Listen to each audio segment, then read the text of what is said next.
what was the next assignment that you were working on while 500 Days was coming out, and how did that differ from 500 Days? I assume that you were referring to the Pink Panther 2 movie, which came first, actually.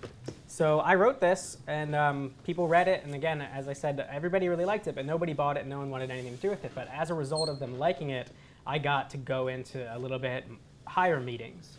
So I would go to the bosses of the people that I met initially when they read the script.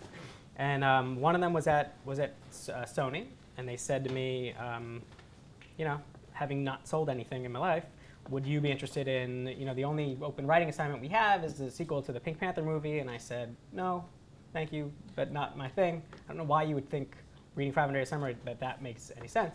And then I got a call on the way home from my representatives who said, are you fucking crazy? Like, you want to have a career at this. This is supposed to be your job, right? You can't just say no when you haven't sold anything and you want to do it. Like, this is an opportunity. So think of an idea and throw an idea back at them and see if they go for it and get hired for this job.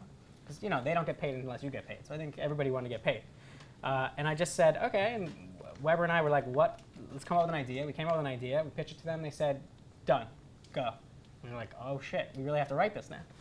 And so we did. And we were very proud of our draft. It actually was like, we wrote it in 20 days. I wrote most of it in Sweden. We were in Sweden then.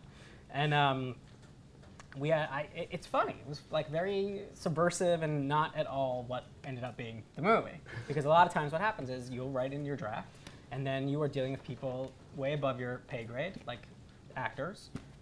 And they have their stable of people they've worked with for a really long time, and they don't want to do a subversive version. They want to do a family version, and things get changed around, and you go see the movie and you don't recognize anything. But you get credit on the movie. So everyone thinks that you wrote it. So my mom was like, that one joke was great. I'm like, I had nothing to do with that joke, Mom. You don't have to pretend like you like the movie. But it's really amazing because when they make a movie with your name on it, that does in fact open some doors. Even a movie that doesn't set the world on fire, getting a movie made is the hardest thing. You know, like, they don't happen very often, believe it or not, because I'm sure you go to see them on the weekend and go, really? This one?